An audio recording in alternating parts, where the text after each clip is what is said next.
Hey crafty friends, it's Joy here for Scrapbook.com.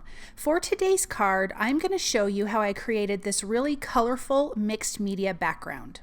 I'm starting with a piece of Neenah cardstock. This is an A2 size, and I do have this part sped up pretty fast because I'm going to be mixing some Distress Oxide Reinkers into these piles of Cloud Whip. So I have 3 piles because I want 3 colors. I am starting with squeezed lemonade. I'm going to mix that in with a palette knife until I get the color that I want and consistency. Then I'm doing carved pumpkin, and then the final color is picked raspberry. These are going to be the 3 colors that are going to be on our background to start off with, and then we're going to add a 4th color later on in the video, so you definitely want to hang around and see that.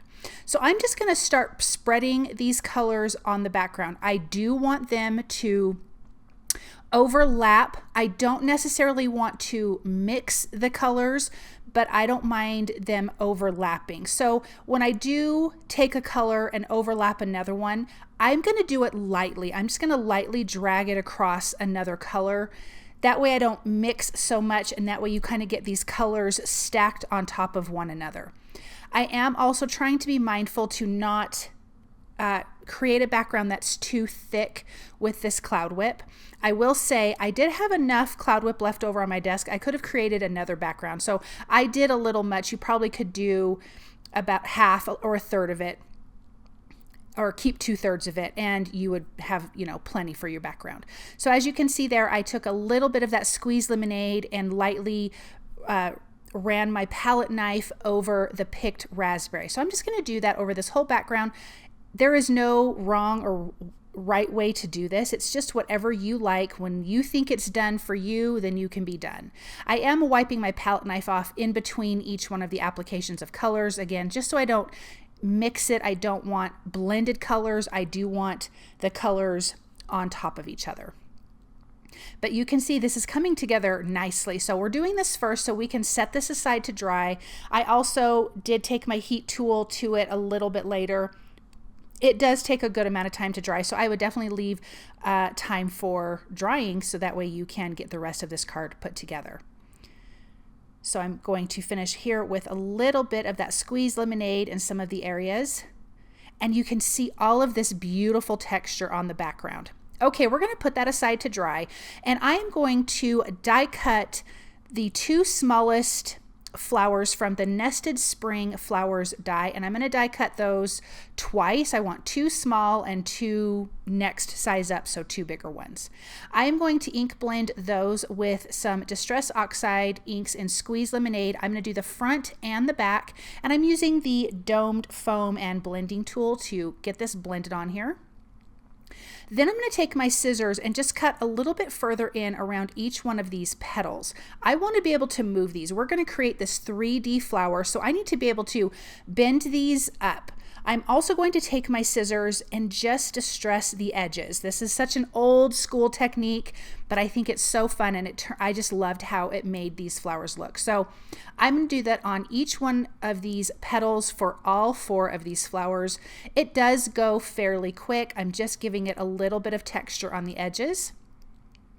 And once I'm done doing that, I'm going to start just kind of bending the petals, the tips and the sides with my fingers to give them a little bit of movement, a little bit of character, so they're not just this straight petal. And again, I'm going to do that for all 4 of these flowers. We're going to layer these and offset these to create this really fun big 3D flower. So this Nested Spring Flowers die is so perfect for this. Now I want to add a little bit of something to the edges of all the flowers, so I'm using the picked raspberry Distress Oxide Reinker. I'm dipping my finger in it and just dragging it along the edges of the petals just to give a little extra something, a little pink color. You don't have to do this, but I love how this turned out. I think pink and yellow is so fun together.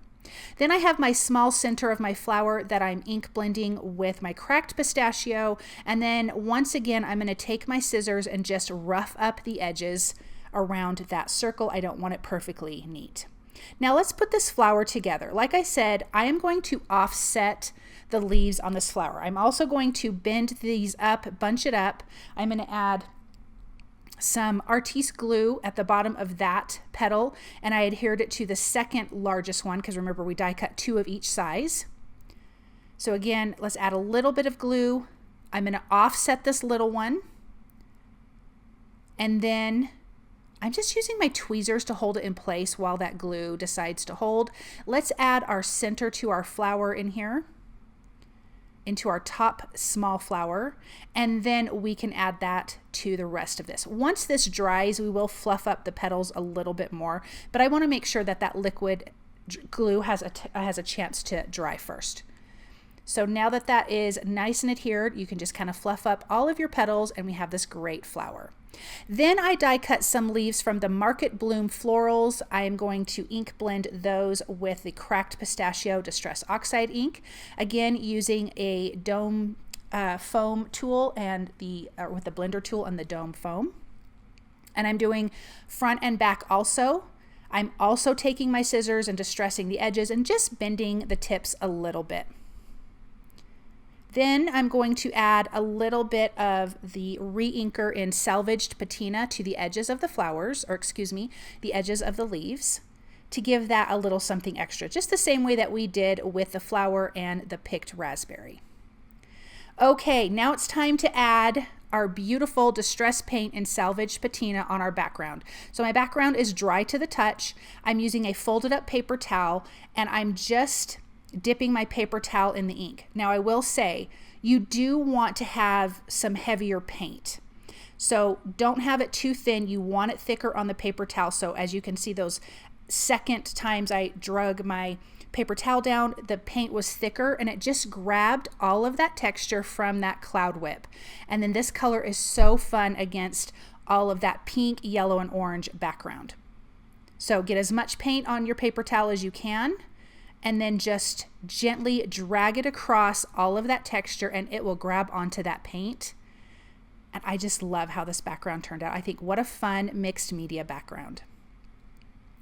And then I'm going to set that aside to dry. I wanted to make sure that I had enough of this Salvaged Patina color because it is my favorite color. Now that that's dry, I have die cut the Sentiment Hello from the Hello Blooms dies. I die cut it from Black Licorice cardstock twice, and then the shadow piece from Nina cardstock once. So the black cardstock, the black sentiment, will have a little bit of dimension because I did die cut it twice, and I'm just using the artiste glue to adhere that down. And that is going to be our sentiment for our card. Now that we have that adhered, I decided I want to splatter the flower and the leaves. I was really thinking about it, and so I'm using that Salvaged Patina Distress paint, and I'm just going to splatter a lot on the flowers the flower and the leaves. I'm going to get a lot in there because, again, I love this color, and I kind of want to tie that color from the background onto the flower.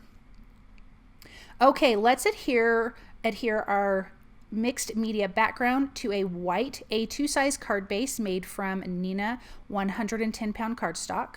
That's the cardstock weight I like to use. It's sturdy and I think it works really well. Then we're going to add some foam adhesive. This is the foam adhesive strips in the 2mm size or thickness, and I'm going to adhere that to the back of my sentiment. And then a little bit of that liquid glue behind the flower. I think liquid glue works really great for something like this because it's going to adhere to that cloud whip on the background. Then let's pop our sentiment here. And I love that it has that black because it really stands out. Then we can tuck our leaves in. And this is just going to finish off that flower so nicely. Using a little bit of that artiste liquid glue at the tips of the flowers, or that I'm going to tuck under, the tips of the leaves that I'm going to tuck under the flower. I don't like my other leaves to lay directly flat because I do like that the ends lift up, and that gives those dimension as well.